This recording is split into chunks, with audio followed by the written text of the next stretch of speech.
ભગવાન એમ કહેવાય કે આજના દિવસે આ બુદ્ધનો એક દાંત છે કે જે લામાઓ પાસે છે, અને એ લોકો કંઈક ઓલામાં રાખ્યો છે, ડાબલી કે બોક્સમાં સમથિંગ, અને પછી એને આજના દિવસે એ લોકો બહાર કાઢી અને કંઈક એના માધ્યમથી બુદ્ધની ચેતનાનું અવતરણ એ લોકો પૃથ્વી પર આજે લઈ આવે. બરાબર. અને બુદ્ધ આજે લામાઓને માર્ગદર્શિત કરતા હોય છે. એ આખી એક માન્યતા હોય. અને એના જે પરમ 500 શિષ્યો છે એ જ આ વિધિમાં ભાગ લે. બધા માટે આ ભાગ નથી હોતો. અને એટલે ઓમ તો બુદ્ધને તો 2500 વર્ષ પૂરા થઈ ગયા કે નથી? પૂરા થઈ ગયા છે. હવે તો મૈત્રેયનો સમય તો એનું અવતરણ કેવી રીતે થાય? જો કાંઈ કેવલ્ય પામી ગયા. એને જીવતું રાખ્યું છે ને. એનું ઓલું જીવતું રાખ્યું, સૂક્ષ્મ એને રાખ્યું છે. કોને કીધું? એ આમાં જ એલાના ભાગમાં જ રાખ્યું છે. ના, નથી રાખ્યું. ના, એટલે સૂક્ષ્મ શરીરને 2500 વર્ષ લાગે, સ્થૂળ શરીરને બાળતા અમુક લાગે ને. એટલે આ લોકોએ ફિલોસોફી જે સંસ્થા છે ને, થિયોસોફિકલ, હવે એ લોકોએ એ 2500 વર્ષ પૂરા થતા હતા એટલે એનું જે સૂક્ષ્મ શરીરનું હતું ને એનું અવતરણ આની અંદર કરવાનો પ્રયત્ન કર્યો. જે કેમ એ ટ્રાય કરી એટલે એનું એ ખોખું હોય અત્યારે. એટલે અત્યારે હવે સમય વયો ગયો હોય તો ખોખું નહીં હોય. એ ખોખાની અંદર બધું હોય. સૂક્ષ્મ શરીરના ખોખાની અંદર ખોખાનું કોઈ માલિકિયત ન હોય.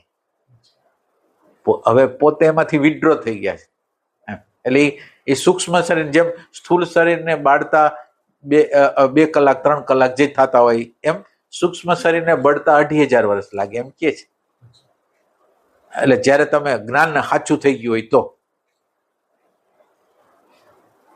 આ કેસમાં એવું બને કે આપણે જેમ અનુસંધાન કરતા હોય એટલે એ લોકો અવતરણ શબ્દ આપે પણ થતું હોય અનુસંધાન, બુદ્ધની ઉર્જા ઉતરતી હોય. એમાં શું થાય? એ આ એક તરફી પ્રયાસ છે. જો એ જીવન મુક્ત હોય અને હજી એને સૂક્ષ્મ દેહ ટકાય હોય તો 2 તરફી, એના તરફથી મદદ અને આપણા તરફથી પ્રયાસ. ઓની અંદર હવે તમારી જેટલી કેપેસિટી છે એટલી તમે લઈ લો.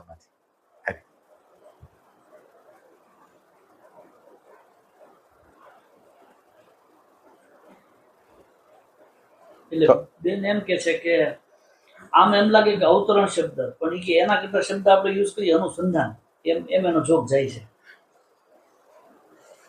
એટલે સમષ્ટિની અંદર વાઇબ્રેશન હોય ને, વાઇબ્રેશન માંથી આવે. સમષ્ટિમાં તો બધાય વાઇબ્રેશન છે અત્યારે જે જોતા હોય, નેગેટિવ, પોઝિટિવ, નિર્વિચાર, પ્રેમ, આનંદ બધું પડ્યું અત્યારે. અહીંયા મટીરિયલ બધું પડેલું છે. ખાલી તમને ખેંચ, તમારી અંદર મેગ્નેટ શેનું છે? આ દિવસના ભાને તમે સાધના કરો, ભજન કરો તો એ બરાબર. એમાં ના ઓલા લોકો કંઈક પામી જશે નહીં. આ વચ્ચે ધ્યાન કરો. બધી વસ્તુ મૂર્તિ, માનો કે જુદી જુદી જગ્યાએ મૂર્તિઓ હોય તો એ મૂર્તિનો એક જમાનો હોય કે એની અંદર દિવ્યતા હોય, માનતા હોય, એ બધી વસ્તુ હોય. તો આ જળ વસ્તુનો જમાનો હોય છે. તાત્પર્ય જે વાત હતી ને, આમ તો ખરેખર આપણી અંદર એ મટીરિયલ હોવું જોઈએ કે આપણે ઉતારી શકવા જોઈએ ચેતના. હા, સિમ્પલ. ના, એની કોઈ ના, એટલે કોઈ માધ્યમની જરૂર હોય ને ત્યાં લગીને તમારે સમજવું. બધું ફોલ્સ. માધ્યમ વગર તમે ક્યારે કરી કઈ જરૂર નથી. માધ્યમનું શું? આત્મા પોતે પ્રગટ જ છે. હવે એને શું કરવાનું છે? હાલો, ખાલી જો તમારે એને ખોલી ગયા હતો, અમુકનો ખોલી ગયા હોય તો એક જ હોય ને એની અંદર, તો કામ પતી ગયું. એક જણો જોઈએ એમાંથી. આ બધું કઈ ઉતારવાની કઈ જરૂર નથી. અને તમે ઉતારો છો એનો અર્થ આત્માનું અપમાન કરો છો.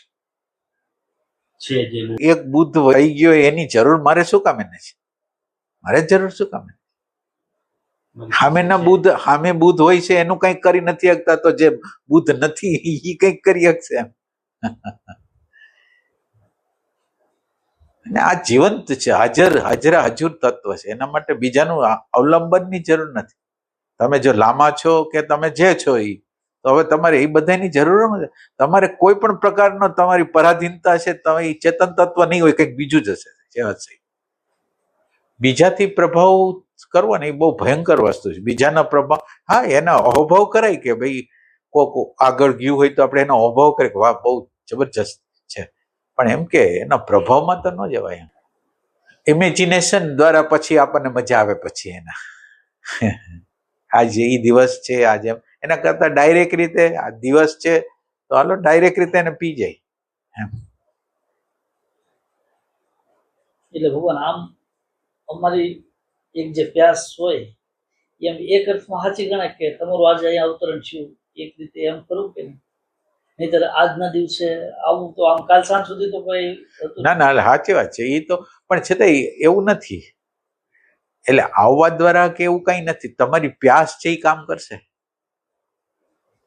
એટલે પરિસ્થિતિ સારી થઈ ગઈ, હાલો આપણે તમે કયો છો એમ જ સ્વીકાર્યું કે હાલો ભગવાને કૃપા કરી દીધી, પણ પછી તમારા ઉપર આધાર. અને તમે કોઈના પ્રભાવમાં, બોલનારના પ્રભાવમાં ન હોય ને તો થાય. જ્યાં લગીને તમને પ્રભાવ હોય કે ના, એટલે અહોભાવ એક વસ્તુ છે ને પ્રભાવ એક અલગ વસ્તુ છે.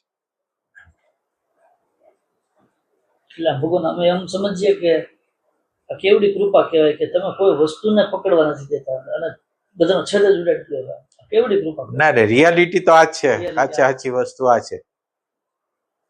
એટલે જેને અમે ગોલ્ડ કહેતા હતા ઈ તમે કચરી બનાવી દો. ના ના, હા એ તો છે, સવાલ જ નથી. તમને કઈ પણ નાનો ઝીણો પ્રભાવ તમને એમ લાગે ને આ ભગવાન આ વસ્તુ આ, તો તમારે સમજવાનું તો હવે આત્મા નહીં મળે. એટલે કહેવાતા ભગવાનને છોડવા પડશે, બધાને છોડવા પડશે. અને ખરેખર ભગવાન ખુશ છે એ નથી, જેને આપણે અસ્તિત્વ કહી છીએ એ ખુશ છે. તમે તમને પગડ કરો એમાં જ ખુશ છે. અહીંયા તમે અનુભવ કરી લ્યો.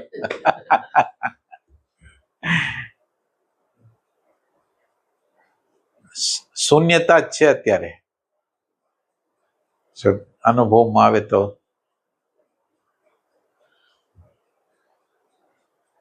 હવે આમાં તમારે કોને ક્યાં બે બધાને ભેગા કરીને ઉતારવા દે. ક્રિયા અને કર્મકાંડનું મહત્વ બહુ હોય. તમે અમુક વસ્તુને ભેગી કરો ને એના દ્વારા એટલે મગજની અંદર એવો ખ્યાલ આવે કે આમ થશે. ખરેખર હાવ નેચરલ થઈ જાય ને, હાવ નેચરલ વસ્તુ આપણે હાવ નેચરલ થઈ જાય ને ભગવાન ઉતરી જાય.